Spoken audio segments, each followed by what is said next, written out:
खरोखरच माझ्याकडे निशब्द आहेत काका. एकदम उत्कृष्ट असं तुम्ही वाजंत्री आहेत. गेली तुमचा 50 ते 60 वर्षाचा अनुभव पाहता अनेक प्रकारच्या संगीतमय कला तुमच्याकडे आहेत. खरोखरच पुन्हा एकदा माझं तुम्हाला जय महाराष्ट्र.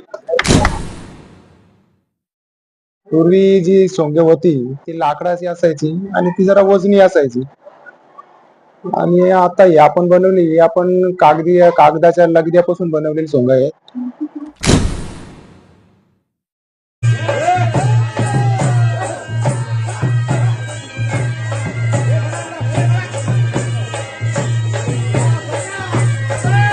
नमस्कार मंडळी, जीटी इन्फो चॅनल मध्ये मी गणेश तुपे आपले सहर्ष स्वागत करतोय. खरं तर मंडळी, शहापूर तालुक्यातील सरलांब्या या गावाला बोडव्याच्या रूपाने अगदी जुनी आणि प्राचीन परंपरा लाभलेली आहे. या गावामध्ये रंगपंचमीच्या दिवशी देवदेवतांचे मुखवटे घालून रात्रभर ही सोंगे नाचवली जातात. तर मंडळी, माझ्यासोबत सरलांब्या गावातील काही ग्रामस्थ मंडळ आहेत, त्यांना विचारू की या बोडव्याच्या रूपाने जी काही जुनी परंपरा, जवळजवळ 300 ते 350 वर्षाची अगदी जुनी आणि प्राचीन परंपरा या सनदप्राप्त गावाला लाभलेली आहे, या संदर्भात ग्रामस्थ मंडळ काय सांगू इच्छितात थेट आपण त्यांना विचारूया. नमस्कार, जीटी इन्फो चॅनल मध्ये मी गणेश तुबे आपले सहर्ष स्वागत करतोय. तर बोडव्याच्या रूपाने जी काही जुनी अगदी प्राचीन परंपरा या सरलांब्या गावाला लाभलेली आहे, या संदर्भात आपण काय सांगू शकाल? धन्यवाद. पहिल्यांदा तुमच्या जीटी इन्फो चॅनलला तुमच्या ग्रामस्थ मंडळ सरलांबे यांच्या वतीनं खूप खूप आम्ही तुमचे आभार मानतो. कारण आमची ही जुनी परंपरा या गावातून तुमच्या या चॅनेलच्या माध्यमातून विविध प्रसार माध्यमांपर्यंत तुम्ही पोहोचवता. ही आमची परंपरा तुमच्या चॅनेलच्या माध्यमातून जगाच्या कानाकोपऱ्यात चाललेला आहे. त्याबद्दल तुमचे पुन्हा एकदा आभार मानतो मी. तुम्ही मगाशी सांगितलं की जवळजवळ 300 ते 350 वर्ष, परंतु जिथपर्यंत मला माहित आहे तर ही परंपरा अगदी तिला अनादी परंपरा असंच म्हणता येईल. तर आमच्या वाडवडिलांना देखील सांगता येत नाही की या बोडव्याची सुरुवात ही कधी झालेली आहे. परंतु त्या संदर्भात आमच्या पूर्वजांनी जी माहिती आमच्याकडे करणी आली, ऐकिवात आमची आली, ती अशी की फार जुना काळ जेव्हा होता तेव्हा अशी प्रसार माध्यम नव्हती. आपली जी संस्कृती आहे, भारतीय संस्कृती आहे, तर या भारतीय संस्कृतीची ओळख आपल्या या तळागाळातील लोकांना व्हावी, त्यासाठी काहीतरी एक माध्यम असावं. जुन्या काळी लोक निरक्षर होती, लिहिता वाचता येत नव्हतं, ग्रंथ वाचता येत नव्हते. मग त्यांच्यापर्यंत आपला इतिहास, आपली जी परंपरा आहे, भारतीय संस्कृती आहे, ती कशी पोहोचवता येईल हा एक विचार विनिमय करून आणि त्यांनी बोडव्याची एक मुहूर्तमेढ रोवली. तुम्ही जर या सगळ्या बोडव्यामध्ये जी पात्र सादरीकरण केली जातात, पात्रांना आम्ही या ठिकाणी सोंग म्हणतो, तर त्याची एक पौराणिक पात्र आहेत.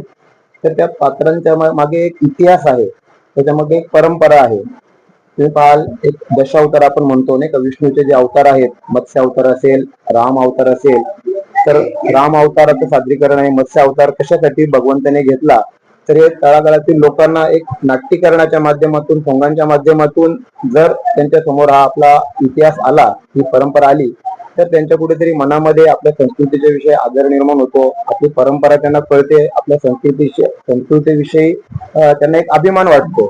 आणि त्याच उदत्त हेतूने ही परंपरा फार अनादी काळापासून सुरू केली.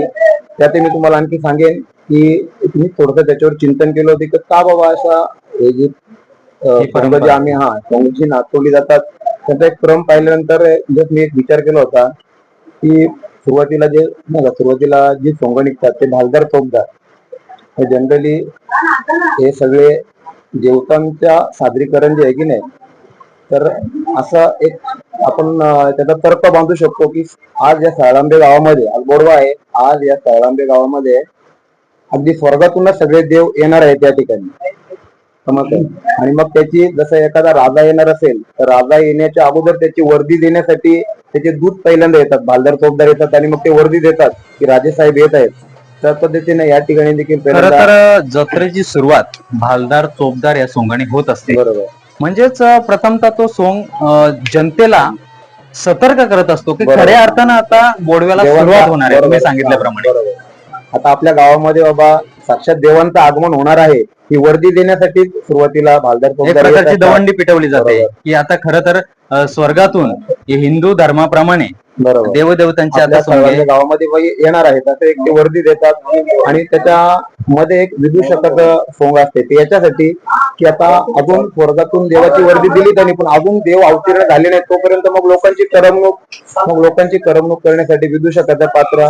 आणि मग जेव्हा प्रत्यक्षात सगळी सोंग जेव्हा येतात तर ते असेल राम लक्ष्मण सगळी रामायणातील सगळी पात्र असतील, अशा पद्धतीनं करत करत करत करत पहाटेपर्यंत आपण या साळंबे गावची जी एक कुलदेवता आम्ही मानतो गावदेवी, त्या गावदेवीच्या सोंगाने या आमच्या बोरव्याची सांगता केली जाते.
खाली बस ना तुझ्या आम्ही इकडे यायला येतो 15 सेकंदाची. अरे आता मोबाईल मारला तुम्ही.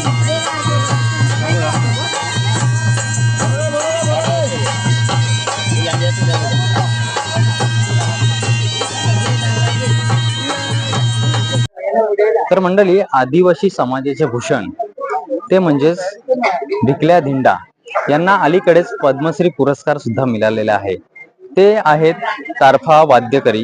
तर मंडळी, आपल्या सोबतच आहेत संबलच्या तालावर अनेक सोंगे नाचवणारी ही आदिवासी समाजाचे भूषण म्हणावे लागेल आजच्या घडीला. तर त्यांना थेट आपण थोडंफार विचारू की नक्की हे वाद्य कोणत्या याच्यापासून बनलेलं आहे आणि हे त्यांचं गाव वगैरे सर्व त्यांना विचारू, कारण हे रात्र थोडी आणि सोंगे फार रात्रभर हे संबलच्या तालावर हे सोंगे नेहमीप्रमाणे नाचवत असतात. नमस्कार काका, जीटी इन्फो चॅनल मध्ये आपले सहर्ष स्वागत आहे. आपलं आमच्या ग्रामस्थ मंडळी साळंब्याला तुम्ही सांगू इच्छिता का आपलं गाव कोणतं? आमचं गाव भोसपाडा, टेंबा ग्रामपंचायत मध्ये आम्ही तिथे राहतो. भोसपाडे गावामध्ये हे आम्ही लहान असताना बांबूची कला करून, बांबूची जिभळी करून आणि त्याला अशीच कंबळ आपल्या केटवाचा कंबळ करून आणि बांबूची आणि त्याला मधमाशीची मेण लावून आणि मकरामध्ये मी फिरता असताना ही सनई शिकलो. आणि जे आमचे कलाकार होते जुने माणसं ती संपली, त्यांच्या बरोबर गावातला कार्यक्रम असताना मी त्यांच्याकडून सनई घेऊन आणि ती शिकलो मी. तर आता आम्ही शिकताना 40 रुपये सोपारी होती, तिथून आम्ही वाजवतो. कमीत कमी 50 ते 60 वर्ष झाली आम्हाला ही कला करताना. आणि तसंच आता भिकल्या धिंडेचं नाव घेतल्यानंतर मी त्या पण सुद्धा तारपा त्याच्याकडून घेऊन, आणि ती पण माझी कला आहे. माझी टीम आहे, जवळ 20-22 मुलींची टीम आहे. म्हणजे काका, साधारण तुम्ही संबळ प्रमाणे तारपा सुद्धा वाजवता? हो, तारपा पण. खरोखरच मंडळी, एक अभिमानाची गोष्ट. काकांसाठी जोरदार एकदा टाळ्या होऊन जाऊ दे. खरोखरच काकांसाठी ही एक अभिमानाची गोष्ट आहे. तर त्यांचेच काही साथी आहेत, त्यांना सुद्धा विचारू. काका नमस्कार, साधारण किती वर्षापासून हे तुम्ही वाद्य वाजवता? आम्ही 50 वर्षापासून खर्डीची यात्रा वाजवतो. तर पूर्वीच्या काळामध्ये आम्ही 350 रुपयामध्ये यात्रा 5 दिवस वाजवायचो. किती? 5 दिवस. आज ते यात्राची किंमत झाली 36,000 रुपये. म्हणजे 36,000 रुपये झाले. तर ते आम्हाला सीताई सोनाई माताचे कृपेने आम्हाला पुढच्या पण आम्हाला देवी आशीर्वाद देते आणि आम्हाला असे पुढचे कार्यक्रम भेटतात. एकदम व्यवस्थित होतात. असं व्यवस्थित होतात आमचे कार्यक्रम. आम्ही राहणार आहेत वजर दहेगाव ग्राम पंचायत आमची, शहापूर तालुक्यात. शहापूर तालुका आणि ठाणा जिल्हा. काका, तुम्हाला एक माझी जीटी इन्फो चॅनलच्या माध्यमातून, या ग्रामस्थ मंडल सरलंब्याच्या माध्यमातून एक छोटीशी विनंती असेल की संभलच्या तालावर एकदा तुम्ही ताल धरावा, अशी तुम्हाला छोटीशी माझी विनंती.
खरोखरच काका, तुम्हाला जीटी इन्फो चॅनलच्या माध्यमातून खरोखरच सलाम असेल तुम्हाला माझा.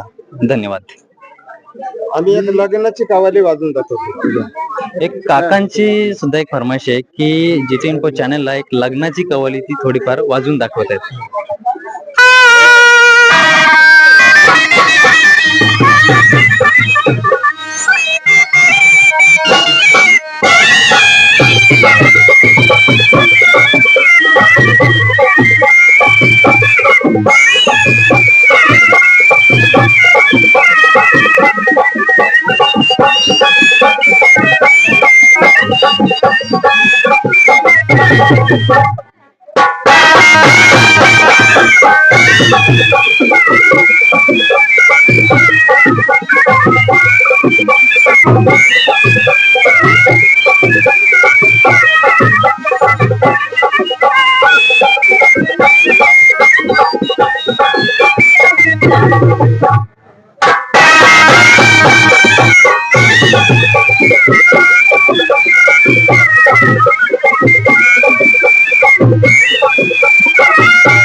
खरोखरच माझ्याकडे निशब्द आहेत काका.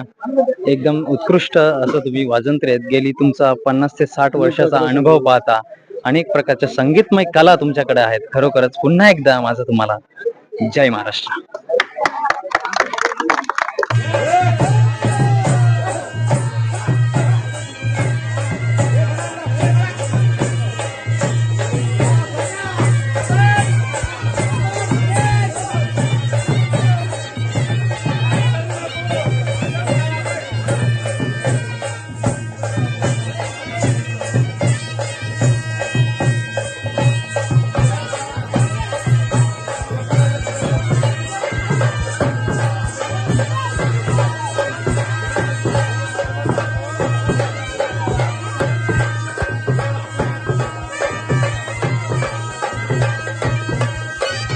मंडळी, अभिमानाची गोष्ट सांगायची म्हटलं म्हणजेच शहापूर तालुक्यातील सरलंबे गावातील जे काही ग्रामस्थ मंडळ आहेत त्यांनी आपल्या हाताने बनवलेली ही खरं तर सोंगे आहेत.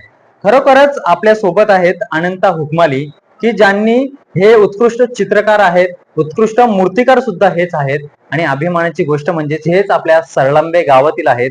तर आपण सांगू शकाल की कशा पद्धतीने ही सोंगे तुमच्या हाताने तुम्ही बनवलेली आहेत? पूर्वी आपली सोंगे म्हणजे पूर्वी जी सोंगे होती ती लाकडाची असायची आणि ती जरा वजनी असायची. आणि आता ही आपण बनवली, ही आपण कागदाच्या लगद्यापासून बनवलेली सोंग आहे असं. खर तर पहिली सोंग तुम्ही म्हटल्याप्रमाणे लाकडाची सोंगी होती, ती वजनाने जड होती की हलकी होती? ती जड होती. एक एक सोंग जवळजवळ 4 किलो 5 किलो 6-7 किलो पर्यंत असायचं असं. आणि सोंगे तर जड होतीच, या उद्देशाने म्हटलं म्हणजेच, पण जी लाकडी सोंगे होती हा त्यांचं त्याचा स्वरूप त्रास कसं आहे. होतं? हा ते स्वरूप त्याचं म्हणजे लाकडाच्या एवढं काही ते ऍक्टिव्ह दिसत नसायची आणि ते नाचायला सुद्धा त्रास असायचा. आणि हे समजा आपल्या सोबत आहे हे राक्षसाचं सोंग, हे सोंग कोणत्या राक्षसाचं असावं? हे याला मृदुंगमणी बोलतात आपल्याकडे. आपल्या ग्रामीण भाषेत मृदुंगमणी असं म्हणतात. मृदुंगमणी म्हणतात. तर मृदुंगमणी तर राक्षसाचं हे सोंग हे लाकडाचं सोंग आहे की तुम्ही तुमच्या हाताने बनवलेलं आहे? हे कागदाच्या लगद्यापासून बनवले आपण म्हणजे बनवलेलं आहे ते. तर मंडळी, खरोखरच अभिमानाची गोष्ट सांगायची म्हटलं म्हणजे हे सरळंबे गावातील एक स्थानिक कलाकार म्हणून खरोखरच यांचा गुणगौरव करावा तितकाच एक माझा सलाम असेल. जीटी